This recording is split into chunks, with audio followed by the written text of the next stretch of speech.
નમસ્કાર વિદ્યાર્થી મિત્રો, પથદર્શક યુટ્યુબ ચેનલની અંદર આપ સર્વનું સ્વાગત છે. મિત્રો, આરઆરબી એટલે કે રેલવે રિક્વાયરમેન્ટ બોર્ડ 2024 ની નોન ટેકનિકલ સ્ટાફની એટલે કે એનટીપીસીની જે રિક્વાયરમેન્ટ છે એની જાહેરાત થઈ ગઈ છે. ટોટલ 11,558 જગ્યાઓ માટેની આ ભરતી છે અને આ ભરતીની અંદર ફોર્મ કઈ રીતે ભરવાના છે, ફોર્મ ભરવાની તારીખ કઈ છે, પરીક્ષા પદ્ધતિ શું હોય છે, પગાર ધોરણ શું હોય છે, શૈક્ષણિક લાયકાત શું હોય છે, વય મર્યાદા શું હોય છે, ફી ફોર્મ ભરતી વખતે ફી કેટલી ભરવાની હોય છે. તો આવા અનેક પ્રશ્નો વિદ્યાર્થીના મનની અંદર ઉદ્ભવતા હોય છે. તો આ તમામ પ્રશ્નોનું સમાધાન આપણે આજના આ વિડીયોની અંદર કરવાના છીએ. તો ફટાફટ પહેલા તો મને કન્ફર્મેશન આપી દો કે તમે રેલવેની આ પોસ્ટ માટે એપ્લાય કરવાના છો. કોમેન્ટ બોક્સમાં અવશ્ય જણાવજો. ફોર્મ ભરવાથી લઈ અને સિલેક્શન સુધીની તમામ બાબતોની આપણે ચર્ચા આજના આ વિડીયોની અંદર કરવાના છીએ.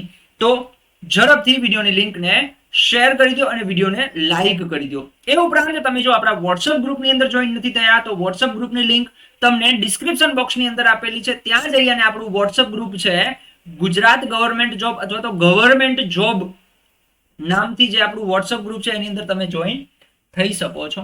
તો વિડીયોના ડિસ્ક્રિપ્શન બોક્સની અંદર તમને લિંક આપેલી છે, ત્યાં જઈ અને તમે આપણું વોટ્સઅપ ગ્રુપ છે એ જોઈન કરી શકો છો. તો વાત કરીએ સૌથી પહેલા કે ફોર્મ ભરવાની તારીખ કઈ છે. તો આ government of India ministry of railways દ્વારા આ જે નોટિફિકેશન હતું એની આપણે અહીંયા કને સ્ક્રીનશોટ લીધેલો છે. સેન્ટ્રલ એમ્પ્લોયમેન્ટ નોટિસ, બરાબર, requirement of non technical popular categories, graduate and under graduate post. Okay, હવે ઓનલાઈન, માત્ર ઓનલાઈન જ તમારે ફોર્મ ભરવાના છે, બરાબર, ઓફલાઈન ક્યાંય મોકલાવાના નથી. તો ઓનલાઈન ફોર્મ ભરવાના ક્યારે સ્ટાર્ટ થશે તો કે 14/9 ના દિવસે સ્ટાર્ટ થશે. એટલે કે 14 સપ્ટેમ્બરના આ ફોર્મ ભરવાના સ્ટાર્ટ થશે અને 13 ઓક્ટોબર સુધી તમે ફોર્મ ભરી શકશો. એટલે કે તમને ફોર્મ ભરવા માટે કેટલો સમય મળશે? 1 મહિના જેટલો સમય મળશે. ઓકે, એનાથી આગળ વધીએ તો ભાઈ 12 પાસ ઉપર કઈ કઈ પોસ્ટ છે અને કેટલી જગ્યાઓ છે એ જોઈએ. તો 12 પાસ અથવા એને સમકક્ષ જે છે એ ફોર્મ ભરી શકે છે, જેને ઓછામાં ઓછા કેટલા ટકા હોવા જોઈએ? 50% હોવા જરૂરી છે 12 પાસની અંદર. ઓકે, અથવા તો એને સમકક્ષમાં 50% હોવા જરૂરી છે. વય મર્યાદા કેટલી છે તો કે 18 વર્ષ મિનિમમ અને મેક્સિમમ 33 વર્ષ.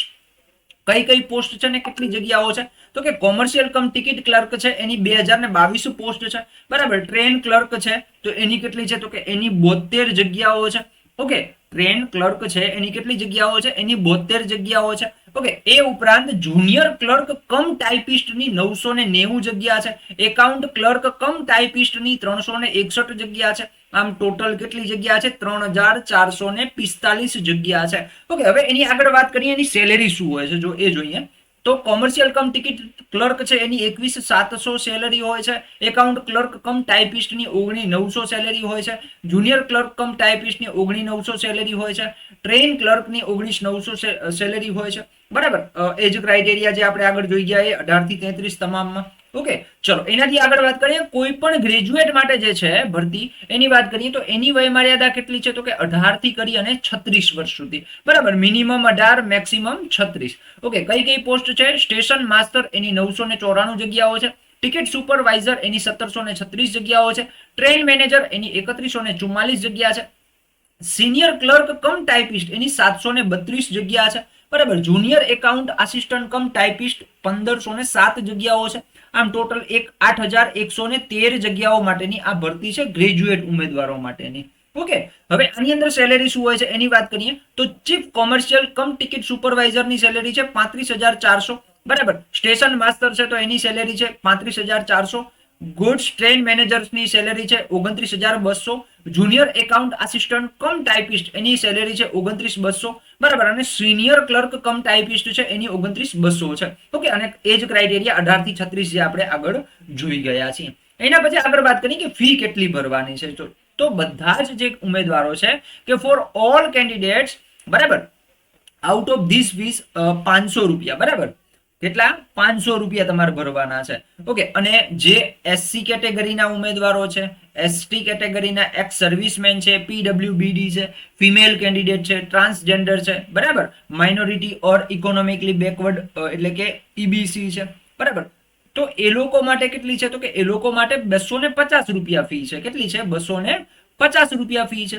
ઓકે, તો SEBC, SC, ST, x servicemen, બરાબર, એમના માટે કેટલી છે? તો કે એમના માટે 250 છે, અને બાકીના જે ઉમેદવારો છે એમના માટે 500 રૂપિયા ફી છે ફોર્મ ભરતી વખતે. પરીક્ષા પદ્ધતિ શું હોય છે? તો કે પ્રથમ અને બીજો તબક્કો, 2 તબક્કામાં અમુક જગ્યાએ હોય છે, અમુકમાં 3 તબક્કા હોય છે, બરાબર. હવે 2 તબક્કા બધી પોસ્ટ માટે છે, 2 તબક્કા બધી પોસ્ટ માટે છે. તો પ્રથમ તબક્કો શું હશે? તો કે કોમ્પ્યુટર બેઝડ ટેસ્ટ હશે. એનો અભ્યાસક્રમ શું હશે? તો કે અંક ગણિત 30 ગુણનું હશે, સામાન્ય બૌદ્ધિક અને તાર્કિક કસોટી 30 ગુણનું હશે, સામાન્ય જ્ઞાન 40 ગુણનું હશે, આમ ટોટલ 100 ગુણ હશે, બરાબર, 100 પ્રશ્નો હશે. ઓકે, અને 90 મિનિટનો તમને સમય મળશે. એના પછી બીજો તબક્કો આવે છે, જેમાં અંક ગણિત 35 ગુણનું હશે, સામાન્ય બૌદ્ધિક અને તાર્કિક કસોટી 35 ગુણની હશે. ઓકે, અને સામાન્ય જ્ઞાન એ 50 ગુણનું હશે. આમ ટોટલ 120 પ્રશ્નો હશે ને 120 ગુણ હશે. પણ સમય કેટલો હશે? 90 મિનિટનો. એનાથી આગળ વાત કરીએ તો પછી ત્રીજો તબક્કો કોના કોના માટે છે? તો કે એક તો છે કોમ્પ્યુટર બેઝડ એપ્ટિટ્યુડ ટેસ્ટ. આ કોના માટે છે? સ્ટેશન માસ્ટરની પોસ્ટ માટે આ ત્રીજો તબક્કો છે, બરાબર, જે સીબીએટી પદ્ધતિ હોય છે એમાં, બરાબર, computer based aptitude test. Okay, એના પછી ત્રીજો તબક્કો એક ટાઈપિંગ સ્કિલ ટેસ્ટ છે, બરાબર. એ કોના માટે? સિનિયર ક્લર્ક કમ typist, junior accountant assistant cum typist, બરાબર, જુનિયર ક્લર્ક કમ ટાઈપિસ્ટ અને એકાઉન્ટ ક્લર્ક કમ ટાઈપિસ્ટની પોસ્ટ માટે જ આ જે ટાઈપિંગ સ્કિલ ટેસ્ટ છે એ હોય છે. ઓકે, અને ચોથો અને અંતિમ તબક્કો છે જે બધી પરીક્ષા બધી પોસ્ટ માટે છે, અને એ છે ડીવી એટલે કે ડોક્યુમેન્ટ વેરિફિકેશન. ઓકે, ચલો એનાથી આગળ વાત કરીએ તો પરીક્ષા સંભવિત ક્યારે આવી શકે છે? બરાબર, આની સંભવિત પરીક્ષા જે છે એ જાન્યુઆરી ફેબ્રુઆરીની અંદર યોજાઈ શકે છે, બરાબર. જાન્યુઆરી ફેબ્રુઆરીમાં આની જે એક્ઝામ છે પ્રથમ તબક્કાની એ યોજાઈ શકે છે. ઓકે, તો મિત્રો જે પણ વિદ્યાર્થીઓને આ માહિતી સારી લાગી હોય એ અવશ્ય પોતાના મિત્રો સુધી અવશ્ય શેર કરે, અને આપણા વોટ્સઅપ ગ્રુપને જોઈન કરવાનું જેમને બાકી હોય એ આપણું વોટ્સઅપ ગ્રુપ અવશ્ય જોઈન કરી લે. જય હિન્દ એન્ડ જય ભારત.